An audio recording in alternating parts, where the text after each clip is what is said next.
अदालती हुक्म पर चेयरमैन पीटीआई लाहौर से गिरफ्तार। इस्लामाबाद पुलिस ने बरास्ता मोटरवे इस्लामाबाद पहुंचा दिया। चेयरमैन पीटीआई को अटक जेल मुंतकिल कर दिया गया। जेल में ही मेडिकल चेकअप होगा। सिक्योरिटी के कड़े इंतजाम।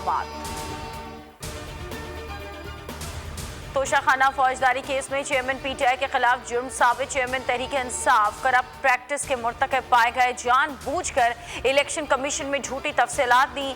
इस्लामाबाद की सेशन अदालत का फैसला 3 साल कैद, 1 लाख रुपए जुर्माने की सजा, 5 साल के लिए नाअहल भी करार दे दिया गया। जज हुमायूं दिलावर ने तोशाखाना केस नाकाबिल समाअत होने से मुताल्लिक दरख्वास्त मुस्तरद कर दी। तहरीक इंसाफ ने चेयरमैन पीटीआई की गिरफ्तारी के खिलाफ लाहौर हाई कोर्ट से रुजू कर लिया। अदालत आलिया में दायर दरख्वास्त में आईजी पंजाब, सीसीपीओ लाहौर समेत दीगर को फरीक बनाया गया। मौक़िफ़ इख्तियार किया कि चेयरमैन तहरीक इंसाफ को पुलिस ने गैर कानूनी तौर पर हिरासत में लिया।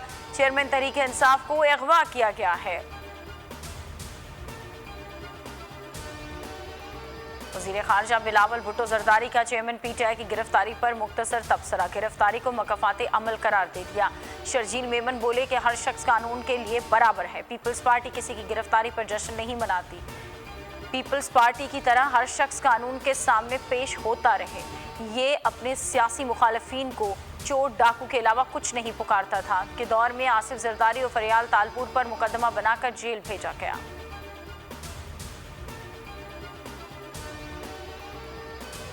सुप्रीम कोर्ट ने वकील कातिल केस में चेयरमैन तहरीक इंसाफ को तलब कर लिया। रजिस्ट्रार ने 9 अगस्त को तलबी का नोटिस जारी कर दिया।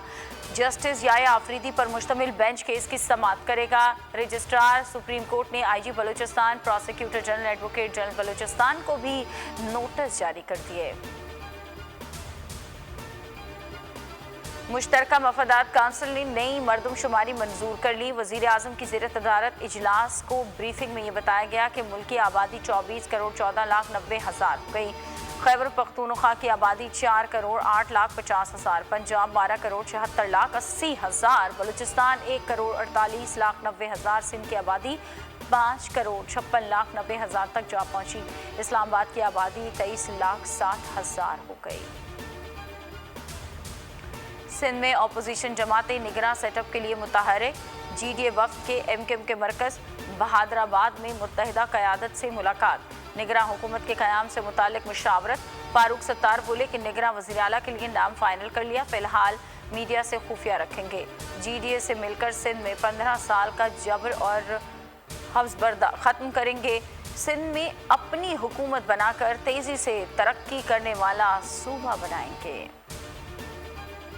आज़ाद कश्मीर में भी यौम इस्तेहसाल के हवाले से रैलियां और मुजाहरे। मुजफ्फराबाद, मीरपुर, भिम्बर, कोटली, पूंछ के अवाम इजहार यकजहती। बाग, हवेली, नीलम वैली समेत बेशतर मुकामात पर रैलियां। वज़ीर आज़म आज़ाद कश्मीर समेत दीगर शख्सियात ने शिरकत की।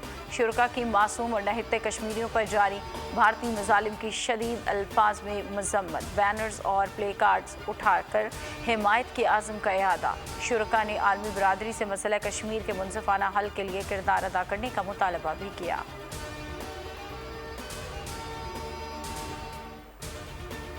और घरेलू तशद्दुद का शिकार 12 साला रिजवाना की ज़िंदगी के लिए जंग। जनरल हस्पताल लाहौर में इलाज का 13वां रोज़। तबीयत में उतार चढ़ाव जारी। डॉक्टर्स अगले 24 घंटे में हालत मज़ीद बेहतर होने के लिए पुरउम्मीद। मेडिकल बोर्ड के सरबराह के मुताबिक रिजवाना के ज़ख्मों को साफ कर दिया गया। 13 रुकनी मेडिकल बोर्ड ने दोबारा चेकअप किया। बताया कि बच्ची की सेहत में बेहतरी आई है। रिजवाना बेड के अलावा अब कुर्सी पर भी बैठ जाती है।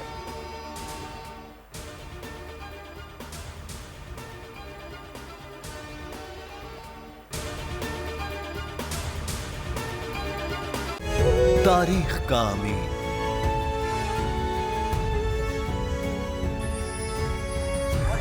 आजादी की अलामत,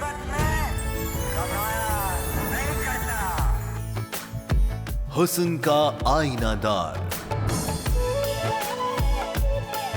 फिक्रो नजरिए की अक्कास,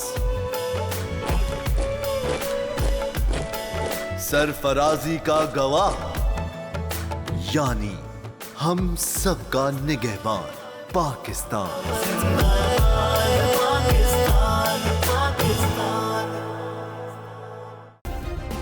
सब्सक्राइब करें और बेल दबाएं ताकि कोई खबर रह न जाए।